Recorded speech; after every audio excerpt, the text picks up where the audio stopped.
Madame, Monsieur, bonsoir, bienvenue dans le journal à la une de l'actualité ce soir. C'est de tradition tous les 6 août, la veille de la fête de l'indépendance. Le président de la République, Alassane Ouattara, s'adresse à la nation. Suivons dans quelques instants seulement ce message du chef de l'État. Comme annoncé, allons au palais de la présidence. Voici le message à la nation du président de la République.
Ivoiriennes, Ivoiriens, mes chers compatriotes, chers amis de la Côte d'Ivoire, ce 7 août 2023 marque le 63e anniversaire de la commémoration de l'indépendance de notre pays.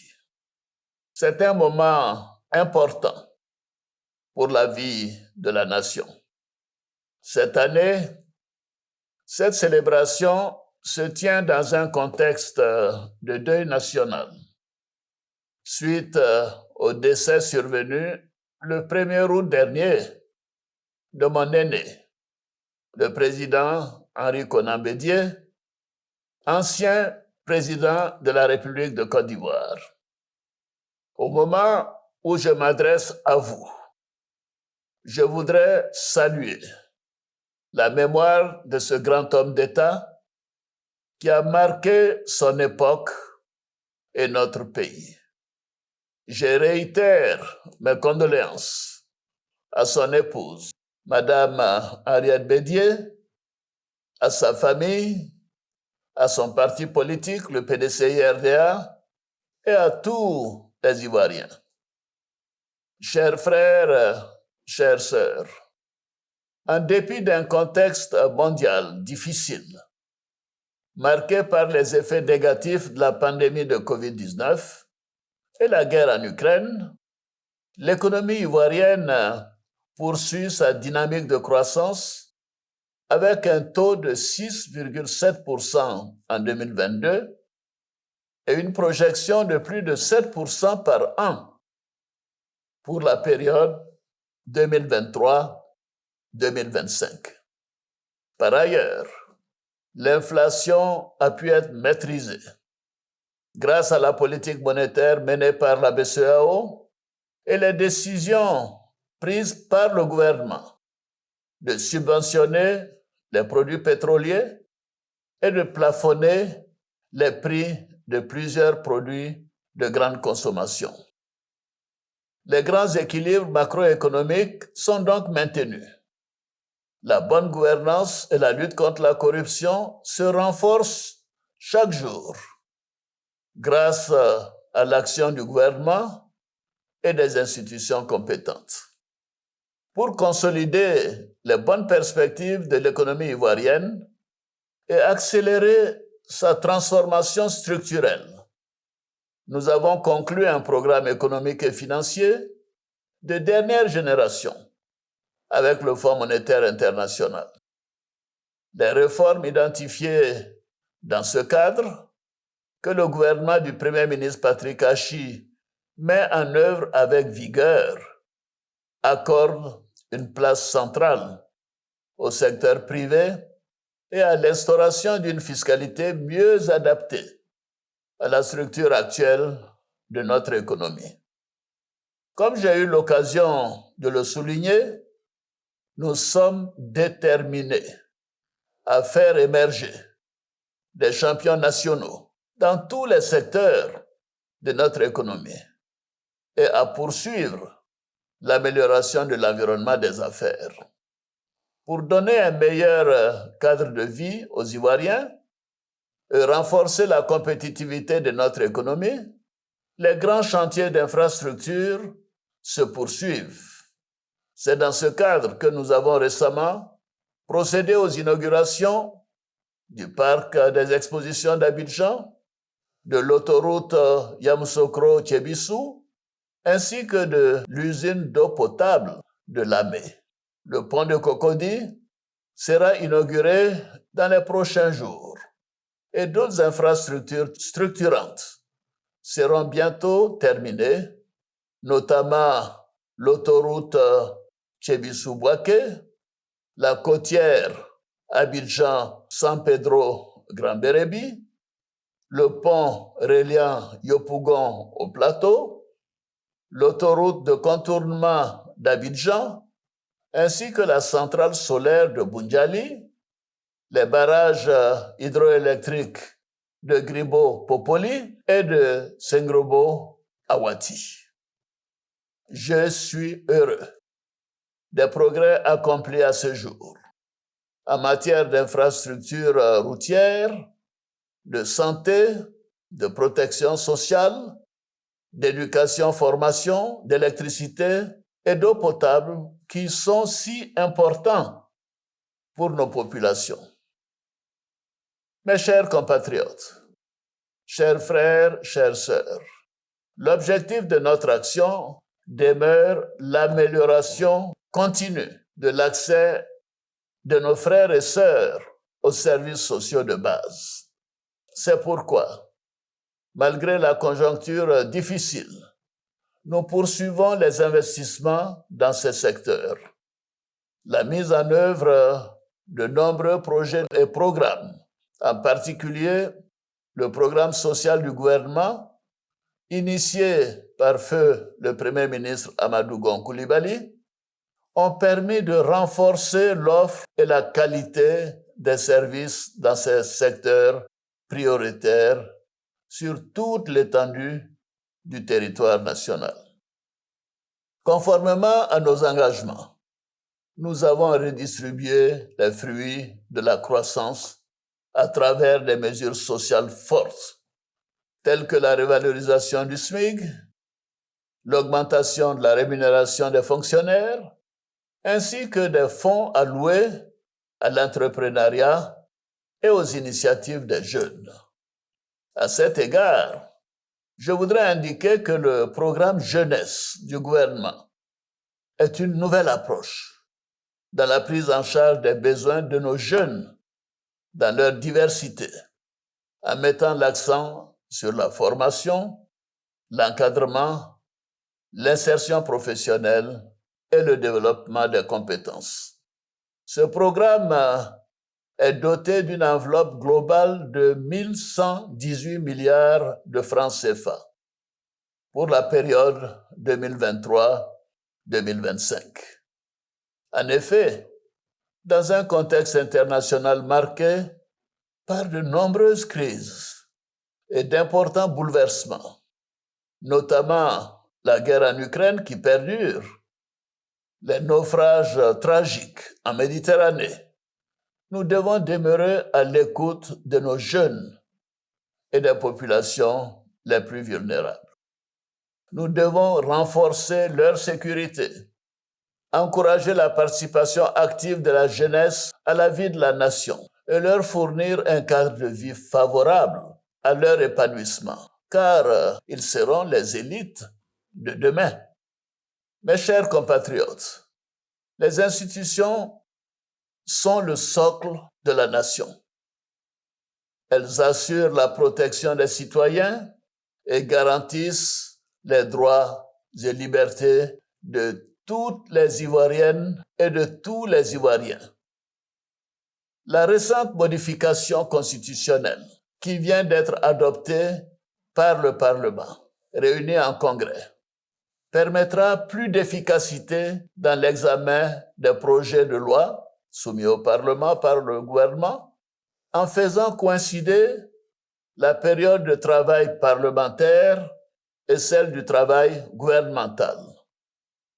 Comme vous le savez, chers compatriotes, le 2 septembre prochain, les Ivoiriens seront appelés aux urnes pour renouveler les élus locaux que sont les conseillers régionaux et municipaux.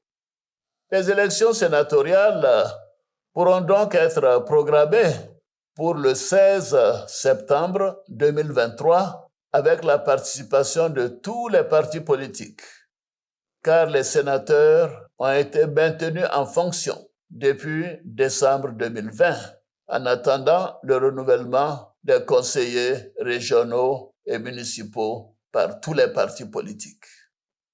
Je souhaite que toutes ces élections se déroulent dans un climat de paix et de fraternité. Il y va de la consolidation de nos acquis démocratiques. J'en appelle donc au sens des responsabilités de tous les candidats, des partis politiques et de l'ensemble de nos compatriotes. Chers frères, chères sœurs, la paix, la sécurité et la cohésion sociale constituent nos atouts les plus importants pour la stabilité de notre pays. Nous devons maintenir ce climat de paix et de sécurité pour poursuivre la dynamique de développement socio-économique de notre beau pays. C'est pourquoi nous avons, au cours de ces dernières années, fait d'importants investissements pour moderniser les équipements de nos forces de défense et de sécurité, améliorer leurs conditions de vie, renforcer les effectifs et leur formation. Par ailleurs, le Conseil national de sécurité que je préside se réunit régulièrement pour maintenir la veille sécuritaire dans notre pays et dans notre sous-région. Nous condamnons la tentative de coup d'État au Niger, qui constitue une grave menace à la paix et à la sécurité dans la sous-région. Bien évidemment, nous soutenons les initiatives de la CEDEAO visant à rétablir l'ordre constitutionnel dans ce pays, frère, et à permettre au président Mohamed Bazoum, président démocratiquement élu, d'exercer librement ses fonctions. Ceci est essentiel.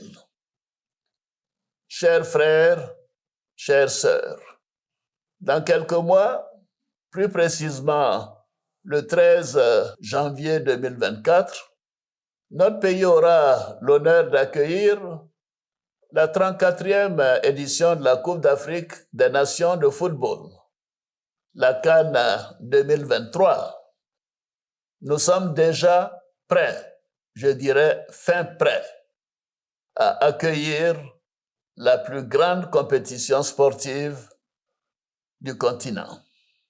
Avec la légendaire hospitalité de nos concitoyens, je suis convaincu que nous offrirons au monde entier ce que nous avons de meilleur en termes d'accueil, de culture et de richesse touristique. Je félicite le Premier ministre Patrick Achi et le gouvernement pour la qualité des infrastructures. J'y associe tous les partenaires, tous les autres partenaires, nationaux et extérieurs, qui contribuent au respect de nos engagements pour l'organisation réussie de cette CAN. À nos éléphants footballeurs, je voudrais vous assurer de mon soutien, du soutien du gouvernement et de l'ensemble des Ivoiriens. Vous évoluerez dans les conditions les plus optimales lors de cette CAN à domicile. Rendez nos compatriotes encore plus fiers par vos performances. Par ailleurs, la 19e édition du championnat du monde de basketball se déroulera du 25 août au 10 septembre 2023. Je voudrais féliciter nos éléphants basketteurs qui se sont brillamment qualifiés pour cette prestigieuse compétition au cours de laquelle vous aurez, comme à l'accoutumée, à défendre dignement le drapeau ivoirien.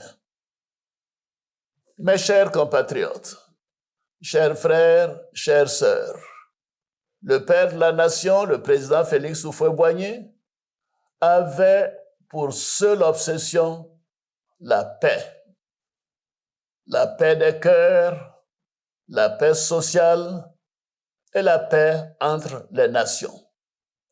J'ai foi en cette vision parce que la paix est le premier pilier du développement.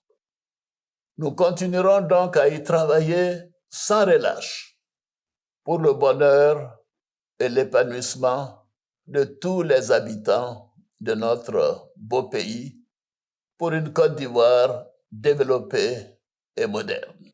Chaque Ivoirienne et chaque Ivoirien a un rôle à jouer et je voudrais compter sur chacun de vous. Les avancées de ces dernières années ont généré de nombreuses opportunités dans tous les secteurs et dans toutes les régions de notre beau pays. L'État sera aux côtés de chacun de vous pour vous accompagner dans la concrétisation de vos projets. Je sais pouvoir compter sur toutes les forces vives de la nation pour relever ensemble tous les défis dans l'union, la discipline et le travail. Bonne fête de l'indépendance à toutes et à tous. Vive la République, vive la Côte d'Ivoire, que Dieu bénisse notre beau pays.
Un plateau pour des réactions à chaud après ce message du président de la République à la nation. Un décryptage avec professeur Dion Simplice. Bonsoir, professeur. Bonsoir. Je rappelle que vous êtes professeur de philosophie politique et Lanciné Bakayoko, journaliste à la rédaction de la RDI. Bonsoir, Lanciné. Bonsoir, Polo. Très heureux de vous retrouver, messieurs. Juste quelques points.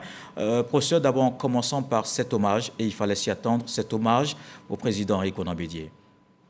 J'ai envie de dire, bien évidemment, Henri Konan Bédié était un grand homme. Alassane Ouattara est un grand homme. Seule la grandeur reconnaît la grandeur.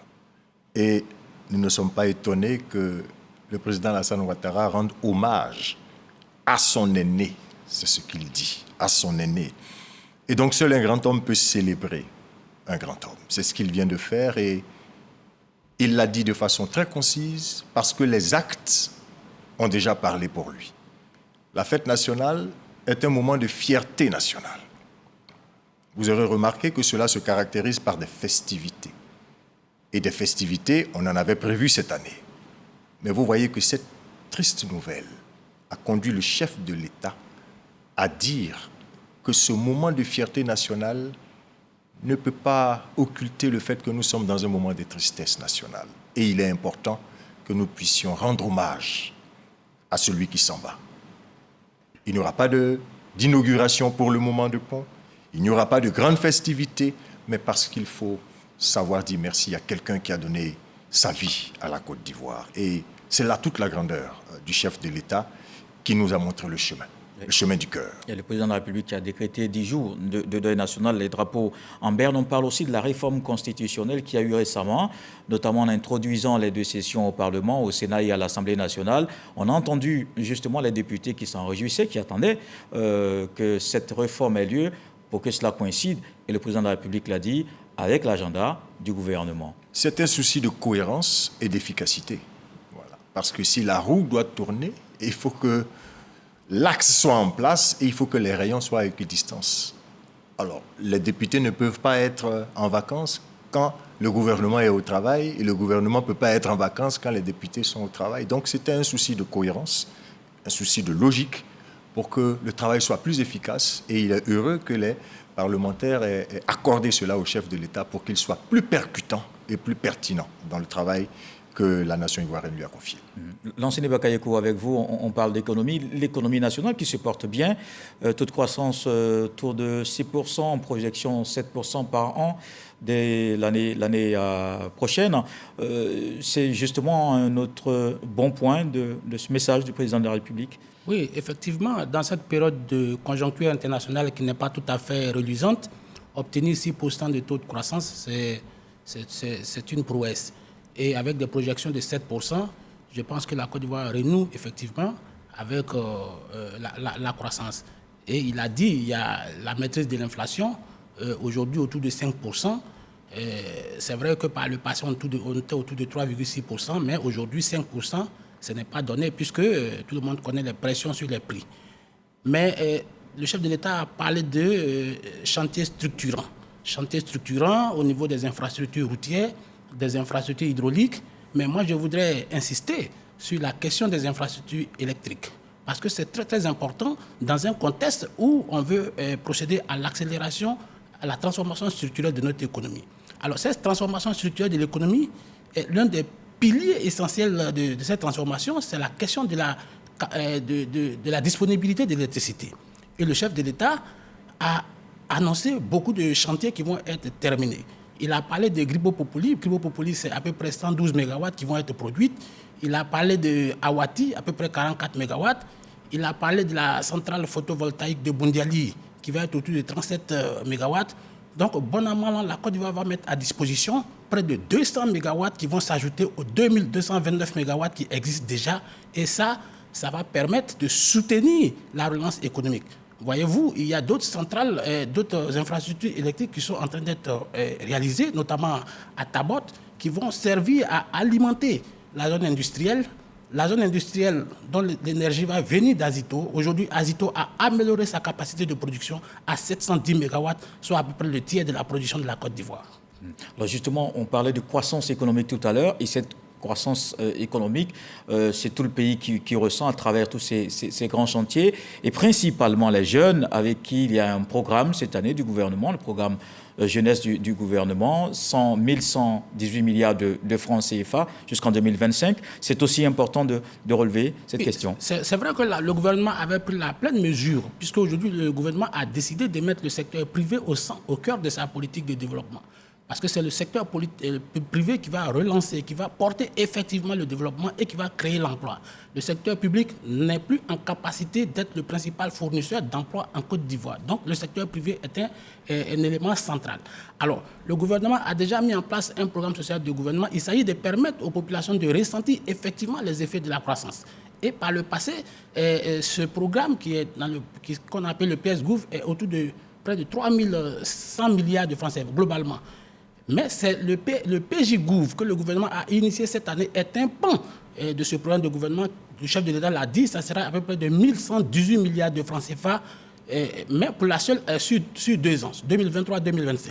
Mais pour la seule période de 2023, c'est 361 milliards de francs CFA qui vont être injectés au profit des jeunes pour leur inclusion dans les processus d'apprentissage et de professionnalisation. C'est vrai, 99 milliards de ces 361 milliards vont être affectés à la construction et à l'équipement des infrastructures de base. Ces infrastructures de base, c'est quoi? Ce sont les centres d'apprentissage, ce sont les lycées professionnels qui vont être construits. Eh bien, Kolo, nous pensons qu'aujourd'hui, le gouvernement est fermement engagé dans la prise en charge de l'inclusion sociale des jeunes, parce que les jeunes, en réalité, si vous voulez, c'est à peu près 72% de la population de la Côte d'Ivoire. Et si ces jeunes ne sont pas pris en charge, c'est une bombe à retardement. Et là, on voit bien que le gouvernement du président Alassane Ouattara a pris cette mesure à bras-le-corps et je pense que c'est une bonne chose. Et quand on y ajoute les projets sociaux qui sont réalisés, notamment dans le Nord, dans les zones de fragilité économique, nous pensons que les ressources sont clairement orientées aujourd'hui vers la prise en charge des jeunes. Et ça, c'est un bon point pour le gouvernement. Et le président de la République l'a dit, c'est l'avenir du pays. Je voudrais qu'on parle aussi d'un sujet important, et d'ailleurs ça fait l'actualité, l'ultimatum de la CEDEAO au Niger. Le président de la République a évidemment réitéré la position de la Côte d'Ivoire contre ce coup d'État au Niger, d'ailleurs qui l'a condamné, a appelé au retour à l'ordre constitutionnel en replaçant le président Bazoum à la tête du pays. Une position qui ne surprend pas une position de la Côte d'Ivoire, qui ne surprend pas, professeur. La Côte d'Ivoire a toujours été cohérente en la matière. Il s'agit de soutenir la loi. Il s'agit de défendre la loi contre les armes, contre la force. Et la Côte d'Ivoire ne peut pas se mettre en retrait quand un gouvernement démocratique est secoué, malmené de cette façon par la force des armes. Donc, le chef de l'État l'a déjà dit, il ne fait que le répéter, mais de façon ferme, que la Côte d'Ivoire considère que ce qui se passe au Niger est une tentative de coup d'État et qu'il y a des autorités légitimes, c'est-à-dire qui ont été choisies par le peuple du Niger, et ces autorités-là doivent être réinstallées. Je crois que c'est très clair et ça n'étonne pas. Parce qu'il faut que l'Afrique avance. Il faut consolider nos acquis démocratiques. Il faut que nous ayons des institutions fortes et le chef de l'État est dans cette logique-là, donc il ne peut pas abandonner ce peuple du Niger qui est dans une situation que nous ne souhaitons pas pour l'Afrique. Et le président de la République, l'ancien l'a dit, la Côte d'Ivoire soutient les initiatives de la CEDEAO. En réalité, ce n'est pas une initiative personnelle de la Côte d'Ivoire. La Côte d'Ivoire est porteuse des valeurs d'intégration au niveau de la sous-région. La Côte d'Ivoire a une politique communautaire. Donc la Côte d'Ivoire n'évolue pas en solo, je veux dire en solitaire. La Côte d'Ivoire évolue dans un grand ensemble et est respectueuse des valeurs de notre communauté régionale, c'est-à-dire la CEDEAO. En réalité, le président Alassane Ouattara s'inscrit dans une logique de restauration de l'état des droits au niveau du Niger, état des droits qui a été rompu par le général Tchani et ses amis. Donc, la Côte d'Ivoire est dans une logique de rétablissement de l'ordre républicain, de l'ordre constitutionnel. Et je pense que c'est une norme, c'est une valeur que la Côte d'Ivoire est en train de défendre, parce qu'on ne peut pas continuer de vivre à l'état sauvage comme les officiers de l'armée de certains pays de la sous-région veulent nous l'imposer. Aujourd'hui, les défis sont majeurs, les défis sécuritaires. On ne peut pas laisser des aventuriers venir s'incruster dans l'espace public et déséquilibrer, désorganiser l'ensemble de nos systèmes communautaires pour s'imposer aux populations. Je pense que quand on veut faire de la politique, on affronte les urnes, s'ils veulent faire de la politique, ils enlèvent les costumes, les bérets, les godasses, et ils vont au contact des populations pour leur proposer un projet de société afin de pouvoir être votés, afin de pouvoir être élus. Pour le moment, ce n'est pas le cas, et donc la Côte d'Ivoire ne peut pas s'inscrire, ne peut pas adouber la prise du pouvoir par la force. La Côte d'Ivoire ne peut pas accepter, c'est le chef de l'État qui le dit, il ne peut pas s'inscrire dans la banalisation du coup d'État dans notre sous-région parce que ce serait, le cas nigérien c'est le coup d'État de trop. Et donc, ça ne peut pas faire jurisprudence pour que ces projets de coup d'État viennent se métastaser au niveau de la sous-région. Ça, ce n'est pas acceptable et le chef de l'État l'a martelé dans ce message à la nation. Et professeur Dion, effectivement, il faut faire attention à cet effet boule de neige. Mais oui, c'est pour ça qu'il faut rattacher cela à ce qu'il a dit en parlant de la jeunesse. C'est parce qu'il y a une jeunesse désœuvrée, c'est parce qu'il y a une jeunesse sans boussole, c'est parce qu'il y a une jeunesse qu'on ne prend pas en charge qu'on peut dire à cette jeunesse tout et n'importe quoi et faire croire que des militaires peuvent changer l'ordre des choses et leur apporter le bonheur. Ce sont des projets, des programmes de développement qui peuvent changer les conditions des peuples et les conditions des jeunes. C'est pour ça que quand le chef de l'État parle du programme jeunesse du gouvernement, du PJGOUF, il est en train de nous dire que ces jeunes-là ont besoin de travailler. Ces jeunes-là ont besoin d'être financés pour mener des activités. Sinon, on viendra leur dire tout et n'importe quoi, les transformer en des véritables zombies, et ils vont agir comme des hommes sans tête. Et voilà comment on se retrouve dans un système où on croit que les hommes en armes peuvent nous apporter le bonheur, alors qu'en réalité, on fait le lit de la dictature, de la tyrannie, de tout le contraire de la démocratie. Or, il faut être dans une démocratie pour construire des choses durables pour les jeunes. Et voilà le sens donc de ce que le chef de l'État affirme à travers le programme jeunesse du gouvernement. Et pour matérialiser cela, la preuve de cela, le programme que le chef de l'État a mis en place va permettre de produire 1 500 000 opportunités d'emploi à notre jeunesse. C'est-à-dire qu'il a compris la nécessité de mettre la jeunesse au travail parce que c'est la couche la plus vulnérable qui est appâtée par les djihadistes et maintenant la conjoncture ambiante par les militaires qui viennent miroiter des promesses fallacieuses qu'ils ne peuvent pas tenir. Le chef de l'État est dans le réalisme. Il a mis en place des programmes qui se matérialisent, qui sont indexés à des projets, à des programmes qui sont en train d'être réalisés et les choses sont bien visibles. D'ailleurs, il y a près de 7 établissements professionnels qui vont être construits sur l'ensemble du territoire, en tout cas dans 7 villes réparties territorialement équilibrées et qui vont servir à engager nos jeunes qui vont se professionnaliser. Ce sont des centres de métiers et nos jeunes vont faire face à tous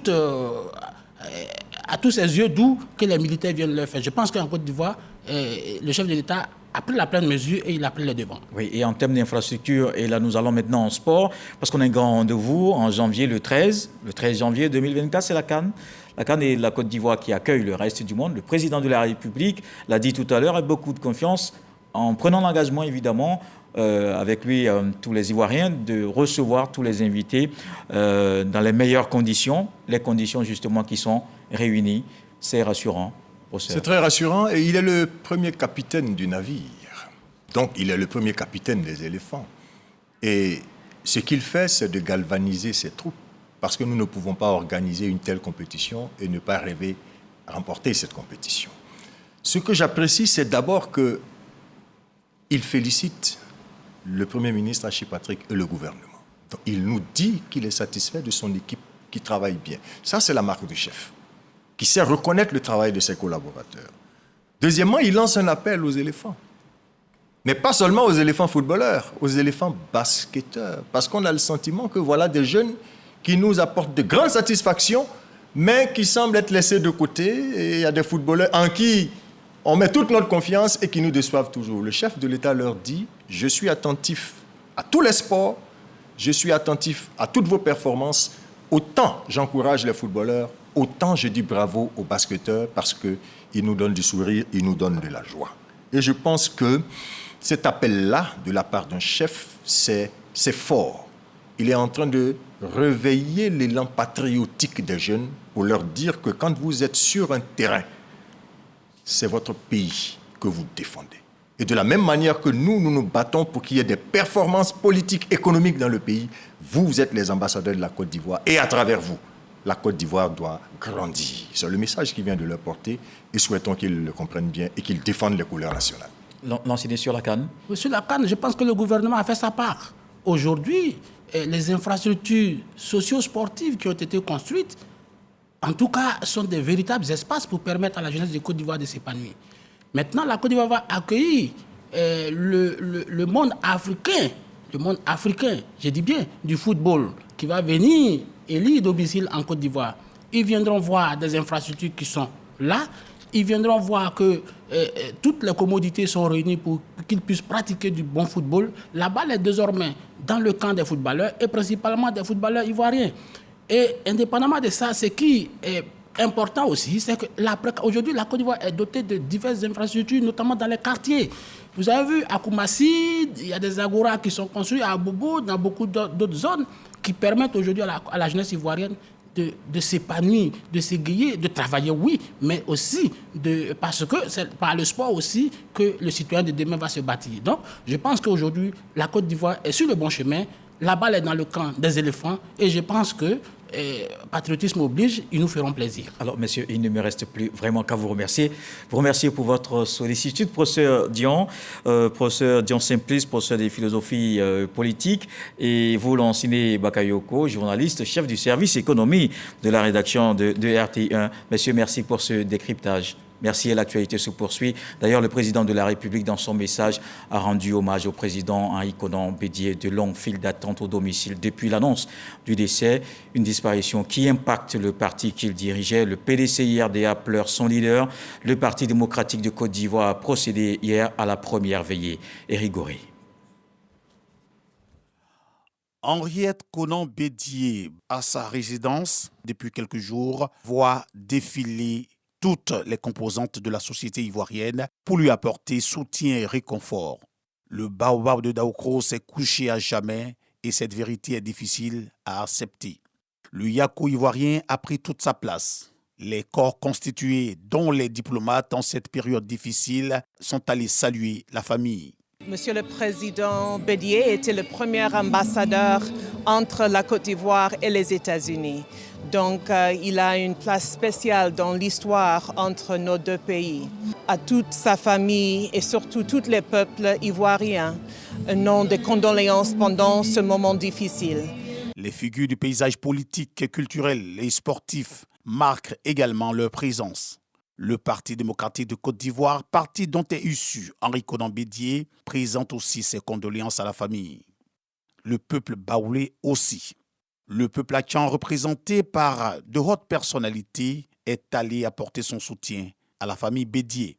Les élus, les cadres, les mouvements de soutien présentent leurs condoléances. Ça fait 30 ans que nous avons bénéficié des enseignements du président et nous avons pris l'engagement de traduire en actes sa pensée politique, c'est-à-dire le bédiéisme. Le mérite que nous avons, c'est que de plus en plus, la pensée du président va être enseignée dans les universités, dans les instituts de recherche, de sorte qu'il y ait des thèses, des mémoires, et que sa pensée survive.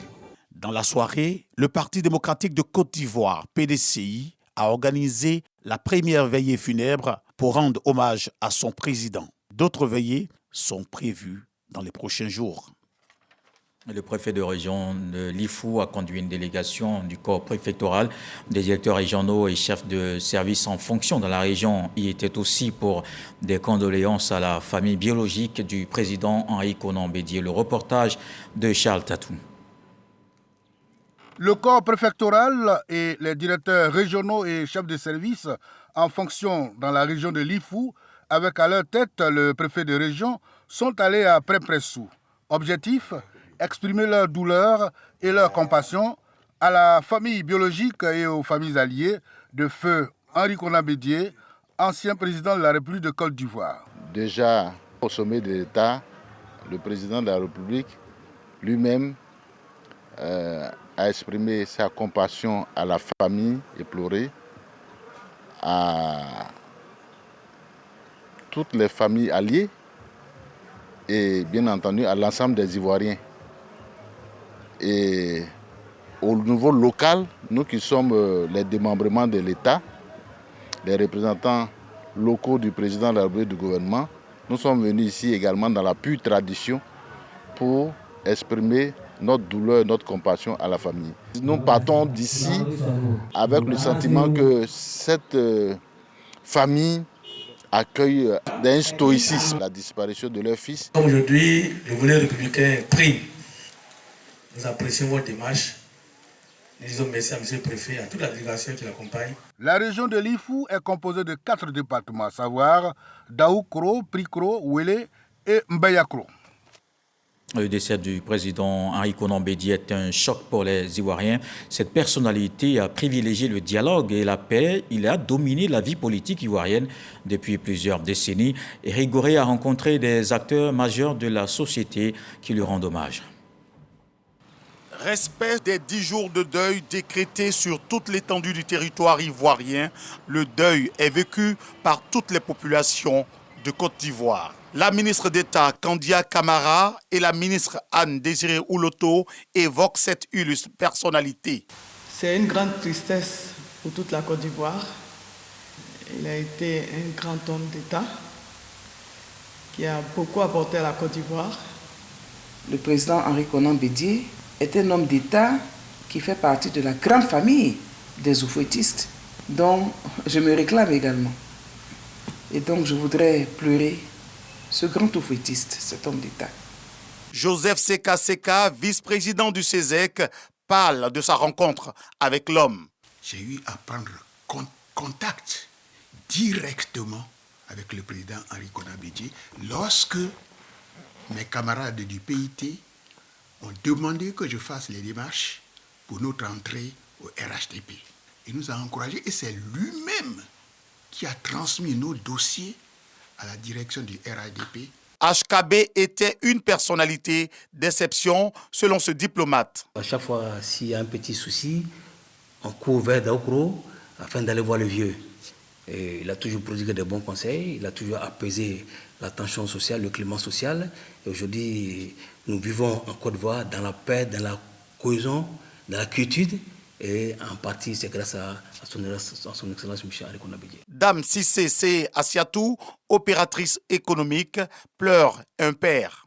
Quand on allait vers lui pour lui exprimer nos difficultés, nos joies, il prenait tout le temps qu'il fallait pour nous écouter. Ça pouvait mettre des minutes et des minutes. Décédé le 1er août dernier à Abidjan, la disparition de Henri Konan Bédié a plongé tout un pays dans la tristesse et la désolation. Ce décès du président Henri Konan Bédié évoqué au Dimanche Magazine dans le journal de 13h. Hamza Diaby a reçu Dr Nikez Nielbin. Le sociologue nous parle de l'impact de cette perte dans la vie socio-politique. Je vous propose un extrait de l'entretien.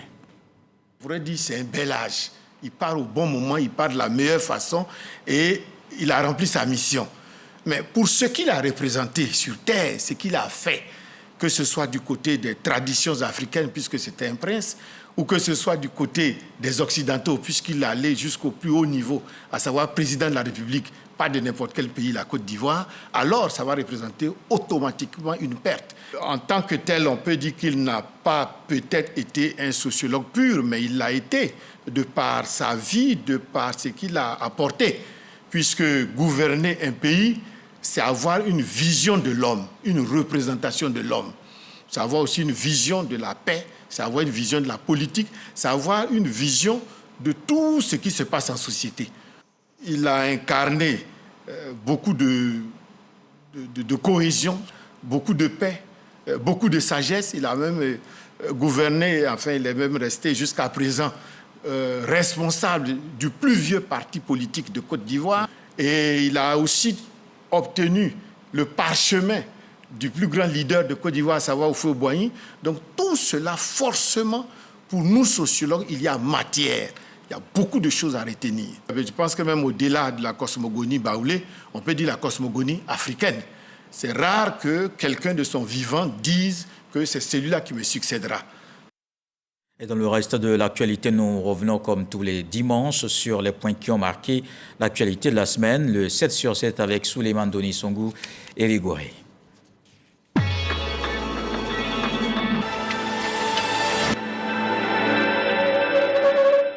Le gouvernement sénégalais a annoncé la dissolution du PASTEF, le parti d'Ousmane Sonko. L'annonce a été faite suite à l'inculpation et le placement en détention du leader du PASTEF. L'ancien président américain Donald Trump a été inculpé pour cette tentative d'inverser le résultat de l'élection présidentielle de 2020. Il a plaidé non coupable devant un tribunal fédéral. Il s'agit pour lui d'une persécution d'un opposant politique.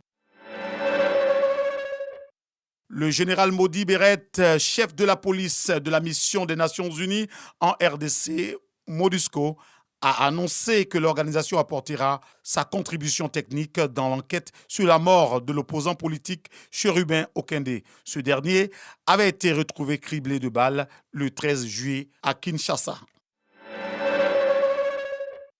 Les putschistes au Niger, dirigés par le général Tiani, ont dénoncé plusieurs accords militaires conclus avec la France. Pour sa part, Paris souligne que seules les autorités nigériennes légitimes sont en mesure de les rompre.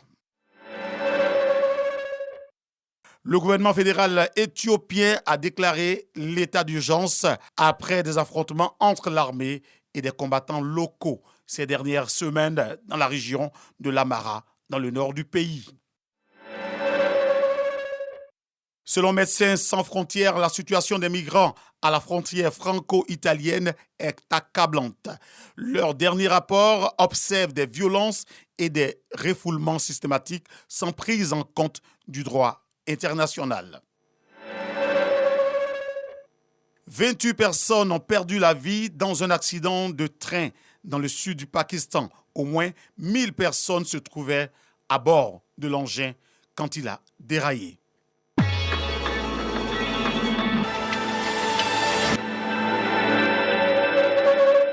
On poursuit avec ce communiqué du ministre de l'Emploi et de la Protection sociale qui porte à la connaissance des populations vivant en Côte d'Ivoire qu'en application de la loi du 20 juillet 2015 portant Code du travail en Côte d'Ivoire, le lundi 7 août 2023, jour de la fête nationale, est déclaré jour férié, chômé et payé sur toute l'étendue du territoire national. Il est temps de rappeler que demain, le 7 août, vous le savez, ce sera une prise d'armes à suivre en direct sur les antennes de la RTI. Voilà qui met un terme à ce journal. Merci de l'avoir suivi. Retour de l'actualité, 23h demain, 20h. Retrouvez Fatou Fofana ce soir. Le sage nous apprend que les larmes d'un vieillard coulent dans son cœur. Je vous souhaite une belle fête de l'indépendance.